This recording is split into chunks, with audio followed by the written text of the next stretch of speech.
بسم اللہ الرحمن الرحیم نحمدہ ونصلی علی رسولہ الکریم۔ ہمارے پروگرام کا موضوع ہے کہ قربانی کی حقیقت کیا ہے، قربانی کے فضائل کیا ہیں، قربانی کے مسائل کیا ہیں۔ آج ہم گفتگو کریں گے اس حوالے سے کہ قربانی کی حقیقت کیا ہے، کس عمل کو ادا کرنے سے بندہ اللہ رب العزت کے ہاں قربانی کرنے والا شمار ہوتا ہے۔ کیا قربانی فقیر کو کچھ پیسے دینے کا نام ہے، یا اس کو کچھ گوشت دینے کا نام ہے، یا قربانی جانور کے دیکھ بھال کرنے کا نام ہے، یا گوشت تقسیم کرنے کا نام ہے؟ کیا کون سا ایسا عمل ہے کہ جس کو قربانی کرنا شمار کیا جائے گا، اور اللہ رب العزت کس کو بطور قربانی کے قبول کرتے ہیں؟ صحابہ کرام رضی اللہ تعالیٰ عنہم نے بھی آپ صلی اللہ علیہ وسلم سے یہی سوال کیا کہ یا رسول اللہ ما هذه الاضاحی، یہ قربانی کیا ہے؟ حضرت زید بن ارقم رضی اللہ تعالیٰ عنہ سے مروی ہے کہ صحابہ کرام رضی اللہ تعالیٰ عنہم نے عرض کیا کہ اللہ کے رسول، یہ قربانیاں کیا ہیں؟ تو آپ صلی اللہ علیہ وسلم نے فرمایا کہ یہ تمہارے باپ حضرت ابراہیم علیہ السلام کی سنت ہے۔ اب آپ دیکھیے کہ ہم سے کوئی سوال کرے کہ قربانیاں کیا ہیں، تو ہم تو کہیں گے کہ عید سے 2-4 دن پہلے ایک منڈی سے جانور لائیں اور اس کے 2-4 دن دیکھ بھال کریں، اور عید والے دن 3 دنوں میں سے کسی دن اس کو چھری پھیر دیں، یہ قربانی ہے۔ لیکن آپ صلی اللہ علیہ وسلم نے اس کی حقیقت کو بیان کرنے کے بجائے اس کا شرعی نقطہ نظر بتایا کہ شرعی نقطہ نظر سے یہ قربانیاں کیا ہیں۔ آپ صلی اللہ علیہ وسلم سے جب بھی کسی چیز کے بارے میں سوال کیا جاتا تو آپ صلی اللہ علیہ وسلم اس کا شرعی مقصد بتلاتے۔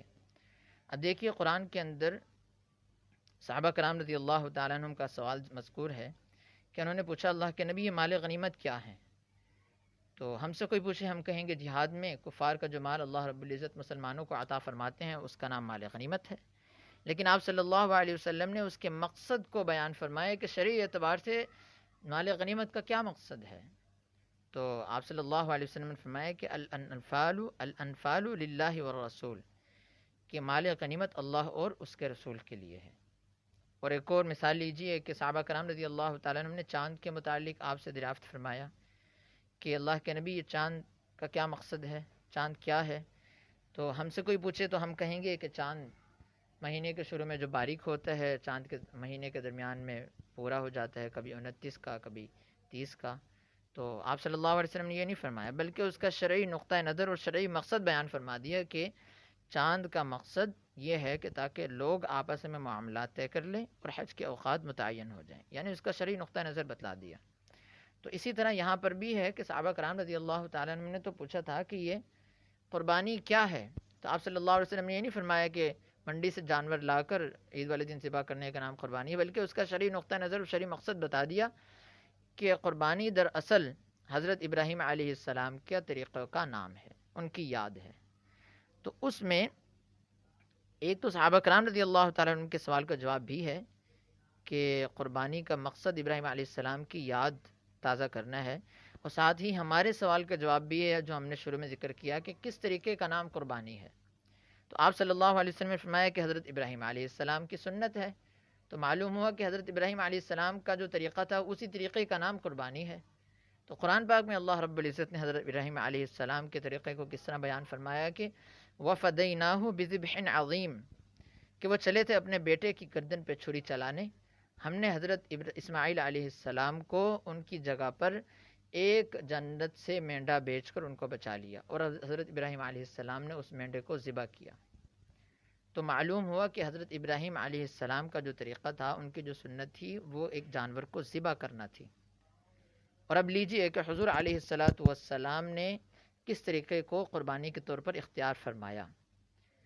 چنانچہ صحابی فرماتے ہیں کہ اذا ضحى، جب آپ صلی اللہ علیہ وسلم نے قربانی کرنا ہوتی، اشترا کبشینی، آپ صلی اللہ علیہ وسلم، صحابی فرماتے ہیں کہ جب آپ صلی اللہ علیہ وسلم نے قربانی کرنا ہوتی، اشترا کبشینی، تو آپ صلی اللہ علیہ وسلم 2 مینڈے خریدتے۔ وہ کیسے ہوتے؟ سمینینی، موٹے تازہ، اقرنینی، سینگوں والے، املحینی، چتکبرے، اور ایک حدیث میں آتا ہے کہ موجوعینی، وہ خصی تھے۔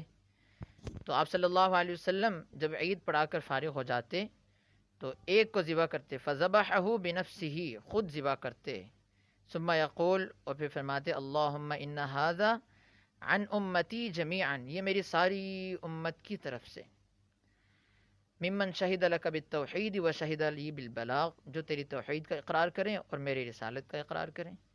ثم یؤتی بالآخر، پھر دوسرا مینڈھا لایا جاتا، فیذبحہ بنفسہ، پھر اس کو ذبح کرتے خود، ویقول، اور کہتے کہ یہ ھذا عن محمد و آل محمد صلی اللہ علیہ وسلم، کہ یہ محمد اور آل محمد کی جانب سے ہے۔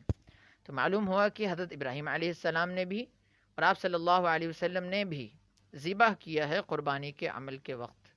تو معلوم ہوا کہ قربانی دراصل ذبح کرنے کا نام ہے، کہ قربانی دراصل ذبح کا نام ہے۔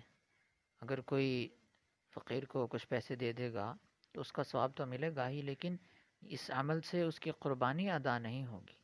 قربانی کا مقصد ہے کہ ذبح کرنا، تو جو شخص ذبح کرے گا جانور تو قربانی اس کی ادا ہوگی۔